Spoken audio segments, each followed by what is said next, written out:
Buenos dias. What's up, guys? Good morning. Hopefully everyone's doing well. Today is Tuesday, right? I think. Yeah, so this is my second vlog I'm doing, posting up on my progress and strength and, you know, my injury recovery.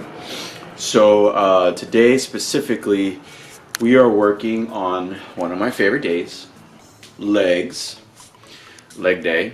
Sounds funny, right? Leg day, like I'm training legs. I don't know. Yeah, it just sounds funny. Oh, so yeah, we're doing leg day today, and kind of want to show you guys my new pre-workout that I got. I don't know if you could see it. I'm trying to get it in the lighting.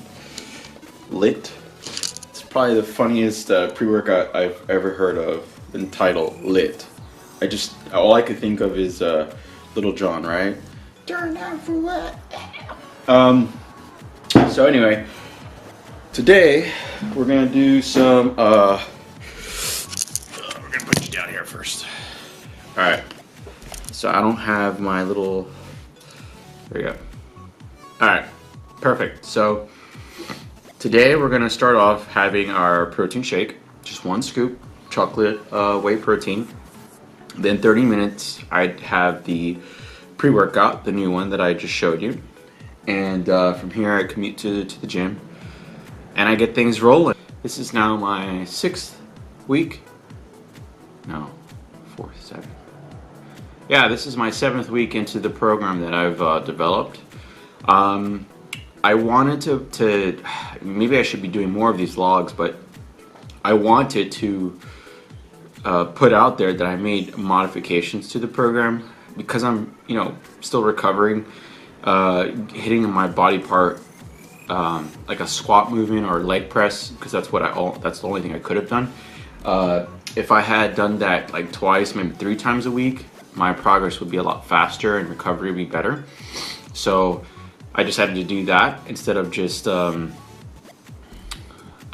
sticking to the one time a week type of thing. So I decided to do it 2, sometimes 3 times, just to create a bigger caloric deficit or caloric impact, because, you know, I am trying to slightly go on a deficit, so I'm not really active, can't really walk too much, so which is a blessing in disguise, you know what I mean? It's just having me reflect, kind of slowing down my world, to see everything else a lot clearer. So we made it today to the California Premier Fitness Gym.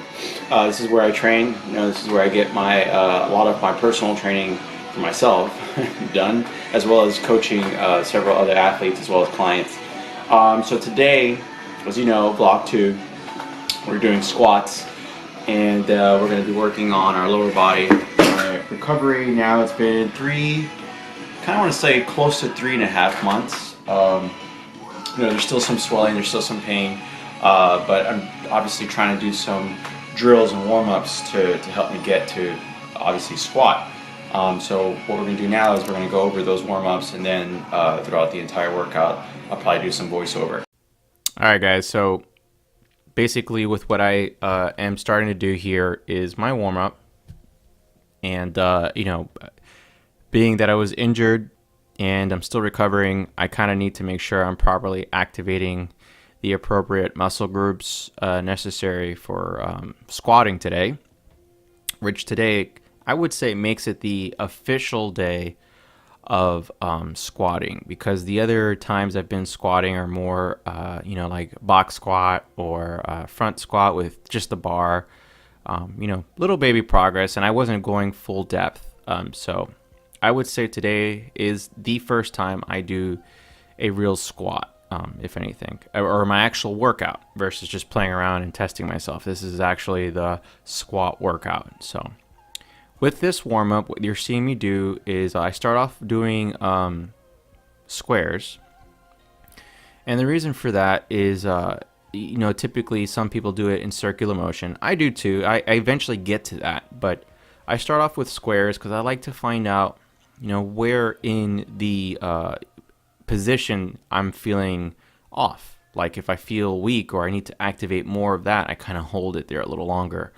And then once everything starts to feel smooth, kind of like, all right, everything's just about equal, I go in a oval shape, and then eventually into a full circle.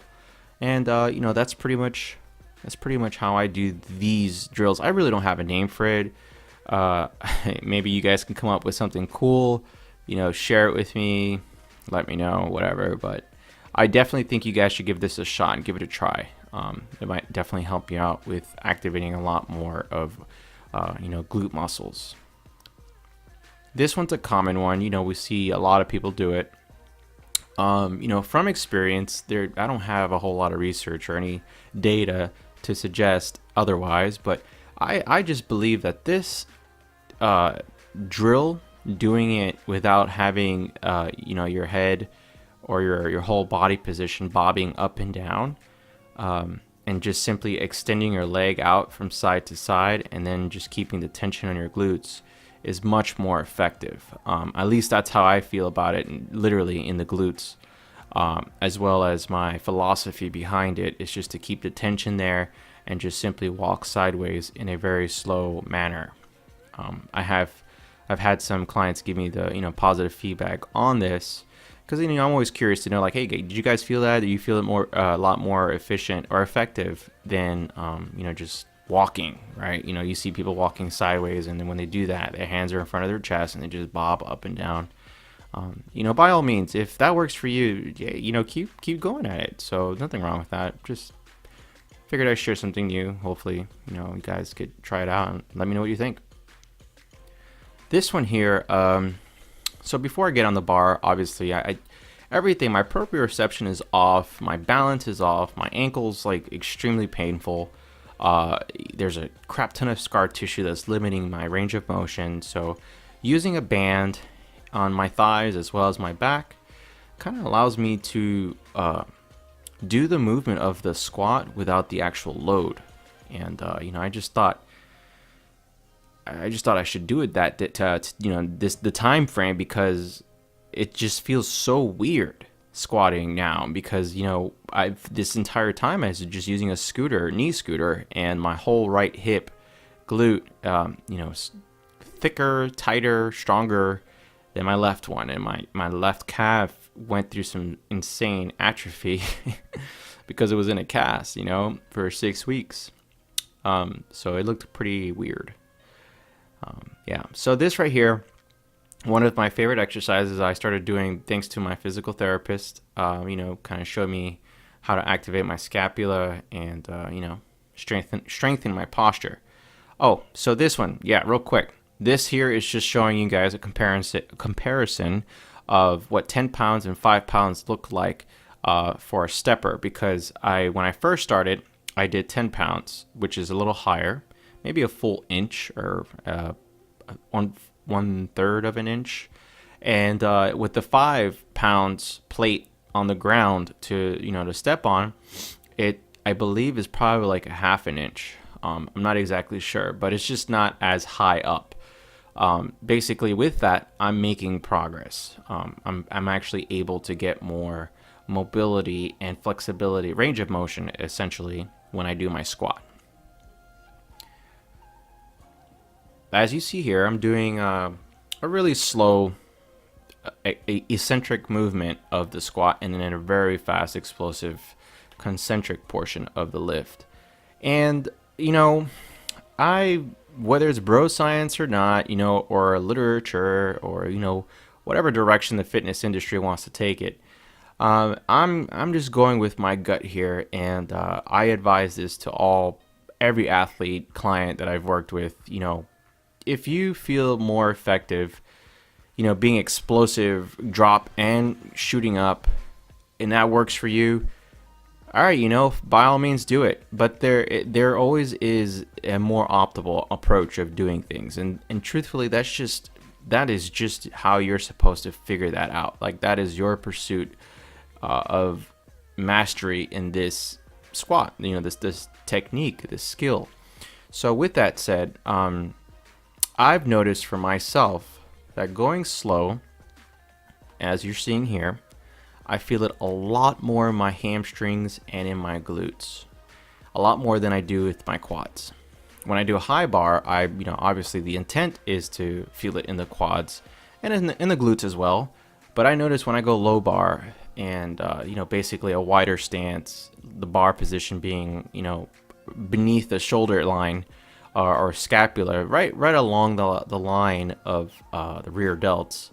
That's where I noticed that when I squat, I feel it a lot more in my posterior chain. And believe it or not, as you can see on my legs, I could definitely use all kinds of mass and gains on my lower body.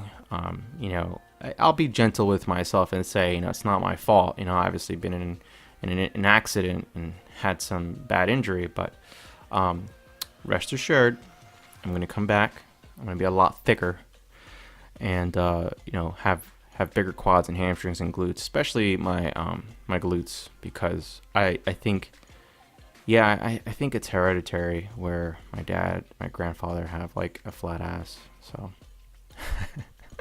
all right. So the next exercise here is the leg press. I don't know why I started getting to it, but I found it to be very helpful. I remember starting off with just the machine itself, and then, amazingly, now here I am with 250 total. So clearly I'm making progress. You can actually see my baby calves starting to, activate and work itself. The next exercise I did, I believe, was the leg extension, and three sets of 11 today of that. And then I ended the workout with a lower back reverse crunch. This is, again, one of my role models. Emphasize how people use their hips more when they go all the way down and all the way up. So I'm basically just doing a reverse crunch, and man, I'm telling you guys to give this a shot, because I have felt a serious pump on my lower back and erectors. So I highly recommend you guys just give it a shot. Try something new. You got nothing to lose by giving it a shot. I'm telling you right now. Just give it a shot. If you like it, just let me know. Comment. If you don't like it, let me know. What else? What other variations? What, to try it sideways, to go left, right? Why not? We're all here to grow and, get better at what we do. And of course, here, this is just me being crazy, testing the limits of my pain tolerance as well as ankle flexibility. Man, this was really painful today because, every time I walk, there is a slight limp. It hurts. I can't really do much about it. But this right here was purposely stressing it. So that way when I walk, it's kind of like nothing to compare it with. So, I was feeling it today. I was definitely feeling it. But, that's it. Well, that's pretty much it for today. Guys, I really appreciate you guys watching and, supporting me and just tagging along. If you have any questions or comments, anything you want to share with your experience, I'd love to hear it. All right, so till next time, stay focused and driven. Peace.